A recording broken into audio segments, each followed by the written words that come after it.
Hello बच्चों, आज हम करेंगे surface area and volumes. Chapter 12 है क्लास 10 का एनसीईआरटी का। उसकी इंट्रोडक्शन दूंगी मैं आपको। वैसे देखो, इसमें इंट्रोडक्शन का ऐसा कुछ है नहीं। इसमें जो भी फॉर्मूले यूज हुए, क्यूब, क्यूबॉइड, कोन, स्फीयर, हेमिस्फीयर, ये सब आप ऑलरेडी 9th में पढ़ चुके हो। इस बार बस इसमें कॉम्बिनेशन है। फिर भी मैं आपको सारे फॉर्मूले रिवाइज करा रही हूँ, ठीक है। फर्स्ट है आपका क्यूब। क्यूब क्या होता है? जिसमें एल, बी, एच सारी सेम होती है, ठीक है। लेंथ, ब्रेड्थ, हाइट सब सेम होती है। तो क्यूब का कर्व सरफेस एरिया कितना होता है? 4 मल्टीप्लाई साइड स्क्वायर। उसका टोटल सरफेस एरिया कितना होता है? 6 multiply side square. Okay, and volume is equal to side cube. देखो, CSA is equal to curve surface area and TSA is equal to total surface area. CSA को हम कई बार lateral surface area word भी use करते हैं, LSA भी, ठीक है। तो ये इसकी फुल फॉर्म भी मैंने आपको बता दी। वैसे आपको ये सब पता होगा, हम 9th क्लास में ऑलरेडी कर चुके हैं, ठीक है। नाउ क्यूब के बाद आएगा क्यूबॉइड। क्यूब एंड क्यूबॉइड में क्या डिफरेंस है? क्यूब में सारा कुछ सेम होता है, L, B and H, and cuboid में क्या होता है? L, B and H, length, breadth and height are different, ठीक है। अगर ये सेम हो जाएंगे तो ये क्यूब में कन्वर्ट हो जाएगा।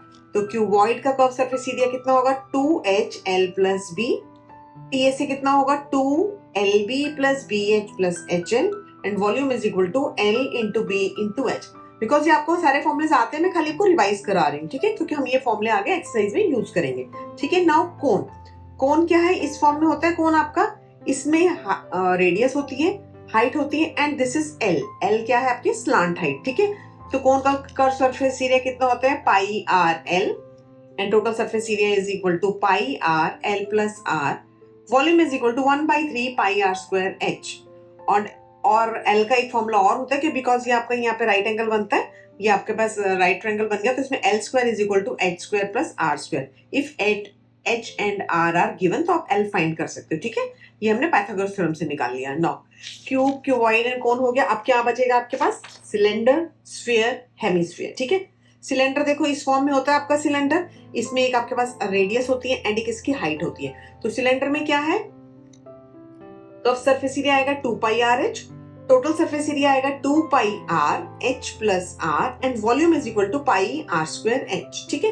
ये फॉर्मूले हम आगे यूज करेंगे। Now sphere. स्फीयर क्या होता है? सर्कल आपका 2D होता है, स्फीयर आपका 3D होता है, पूरा सॉलिड होता है, तो उसमें खाली एक रेडियस होती है। तो इसमें आपके पास स्फीयर के अंदर कर्व सरफेस एरिया नहीं होता, बिकॉज एक स्फीयर, ये बॉल है, फुटबॉल उस शेप में है, तो खाली total surface area that is 4 pi are square and volume is equal to 4/3 pi are cube, ठीक है। Now hemisphere. हेमिस्फीयर मींस आपने इसको स्फीयर को बीच में से कट कर दिया, हाफ, ठीक है। तो इसमें देखो कर्व सरफेस एरिया तो 4 का हाफ हो जाएगा 2 pi are square, but total surface area इसमें होगा, बिकॉज हाफ तो ये हो गया और एक सर्कल आपका ऊपर बनता है, that is pi are square. तो TSA कितना हो जाएगा? 3 पाई are square and volume is equal to इसका half, that is 2/3 pi are cube, ठीक है। ये हो गए फॉर्मुलेस। अब इस चैप्टर में किस टाइप के क्वेश्चंस होंगे वो भी मैं आपको थोड़ा सा हिंट दे देती हूँ। जैसे कॉम्बिनेशन ऑफ सॉलिड्स होगा इसमें। आपके पास डायरेक्ट कोई ऐसा क्वेश्चन नहीं आएगा कि ये क्यूबॉइड है, इसका वॉल्यूम निकाल लो, सरफेस एरिया निकाल लो। नो, टॉयज होंगे या कुछ ऐसी मेडिसिन होगी या कुछ कोई ना कोई शेप होगी जिसमें 2-3 चीजें आपकी मतलब ऐड होंगी, ठीक है। जैसे सपोज करो एक आपके पास ये टॉय है, ठीक है। ये टॉय का इस टाइप का शेप है। अब आपको इस शेप को देख के समझ में आ रहा है ये क्या है? एक कोन है एंड हेमिस्फीयर। इन दोनों को जब आप मिला देते हो तो ये आपका ये शेप बन जाता है, ठीक है। ये क्या है? टॉय का शेप समझ लो, या आप ये बर्थडे कैप टाइप की है उस टाइप से, ठीक है। तो अगर आपको इस सॉलिड का टोटल सरफेस एरिया निकालना है तो टोटल सरफेस एरिया में इन दोनों के कर्व सरफेस एरिया को आप प्लस कर दोगे।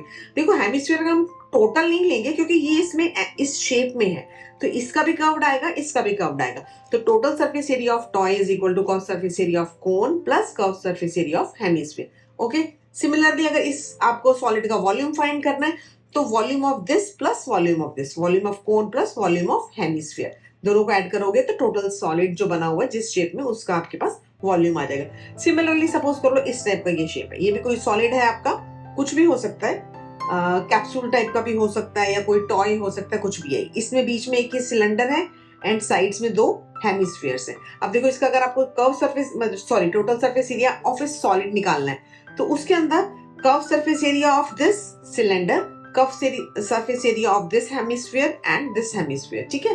तो curve surface area of one hemisphere curve surface area of cylinder plus curve surface area of second hemisphere. If अगर रेडियस सेम हो, डायग्राम से तो रेडियस सेम लग रही है, पर अगर आपको अलग भी दी हो तो इसीलिए मैंने curve surface area of one hemisphere and other hemisphere लिख दिया, सेकंड वाला। अदरवाइज जब आप दोनों को जोड़ोगे तो एक आपका स्फीयर बन जाएगा। बट हमको सॉलिड जिस शेप में दिया है उसी फॉर्म में फॉर्मूला बना के हमको क्वेश्चन सॉल्व करनी है, ठीक है।